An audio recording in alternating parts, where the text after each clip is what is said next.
एक पुरानी मान्यता है कि ताकत के साथ बड़ी जिम्मेदारी भी आती है और जब वो ताकत विरासत में मिले तो उसे और भी संभाल कर उपयोग में लाया जाना चाहिए।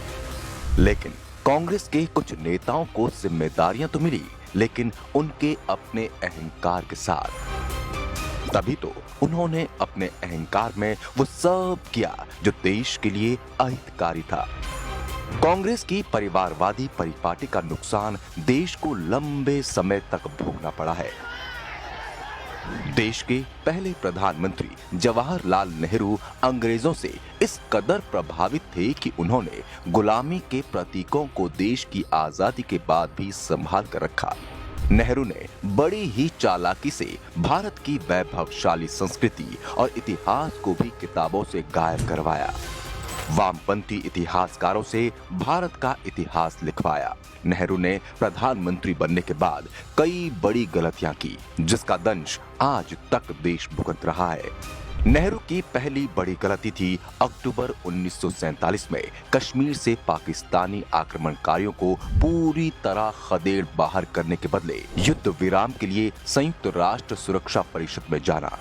दूसरी बड़ी गलती थी समाजवाद के प्रति अपने झुकाव के कारण चीन को भारत का स्वाभाविक मित्र मान लेना। नेहरू की तीसरी सबसे बड़ी गलती थी चीन को खुश करने के लिए 1950 के दशक में संयुक्त राष्ट्र सुरक्षा परिषद की स्थायी सदस्यता दिलवाने की अमेरिका और तत्कालीन सोवियत संघ की पेशकश को ठुकरा देना। आज भारत संयुक्त राष्ट्र की सुरक्षा परिषद का स्थायी सदस्य होता अगर नेहरू चीन को स्थायी सदस्यता थाल में सजाकर ना देते तो। नेहरू की पहली गलती शेख अब्दुल्ला से दोस्ती और भारत पाक युद्ध के दौरान ही देखने को मिल गई थी। पाकिस्तानियों ने अक्टूबर 1947 में कश्मीर पर कब्जा करने के उद्देश्य से भारत के खिलाफ युद्ध शुरू किया था। युद्ध 1 जनवरी 1949 तक चला। जब भारतीय सैनिक लाभ की स्थिति में थे, तभी नेहरू ने सैनिकों को पीछे हटने का आदेश दिया और युद्ध विराम की घोषणा की। इसका परिणाम यह हुआ कि भारत के अभिन्न अंग पर पीओके बन गया और पाकिस्तान का उस पर अनाधिकृत कब्जा हो गया। नेहरू ने देश को कई बार धोखे में रखा और एक के बाद एक गलतियां दोहराई।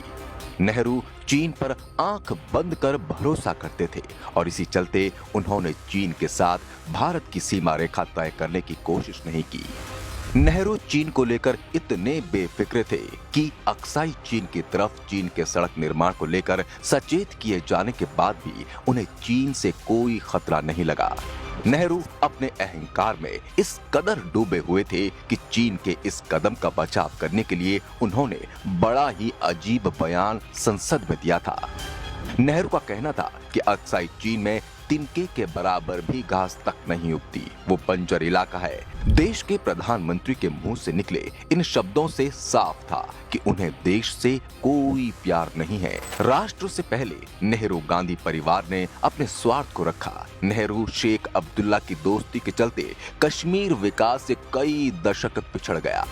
नेहरू का चीन पर अति विश्वास के चलते सीमा विवाद पैदा हुआ। नेहरू के कूटनीतिक असफलता के चलते पीओके जन्मा। नेहरू का अपने करीबियों को संरक्षण देने के चलते भ्रष्टाचार देश में पनपा। नेहरू ने देश हित के फैसले न लेकर अपने और अपनों के हित के फैसले ज्यादा लिए। उनकी बेटी और भारत की पूर्व प्रधानमंत्री इंदिरा गांधी को भी राष्ट्र विरोधी काम करने की सीख विरासत में मिली। सत्ता के लिए इंदिरा गांधी ने देश पर आपातकाल थोपा। नेहरू गांधी परिवार ने सत्ता पर रहते हुए भारतीय सेना के साथ भी धोखा किया। रक्षा सौदों में दलाली के बीज तो नेहरू के समय ही पड़ गए थे, जो फलते फूलते राजीव गांधी के कार्यकाल तक पहुंचे। यूपीए के समय भी कांग्रेस ने जमकर रक्षा क्षेत्र में घोटाले कर देश के साथ विश्वासघात किया। कांग्रेस अपने एजेंडे के तहत राष्ट्र विरोधी टूल किट गैंग का हिस्सा बनकर भारत को बदनाम करने से भी नहीं चूक रही है। भारत के विरुद्ध गतिविधियों को अंजाम देना राष्ट्र विरोधी कांग्रेस के संस्कार बन चुके हैं। कांग्रेस वोट हासिल करने के लिए राष्ट्र विरोधी तत्वों के साथ गठबंधन करने से भी गुरेज नहीं करती है। कांग्रेस आज भी राष्ट्र विरोधी ताकतों के हाथ की कठपुतली बनकर भारत विरोधी गतिविधियों में शामिल है।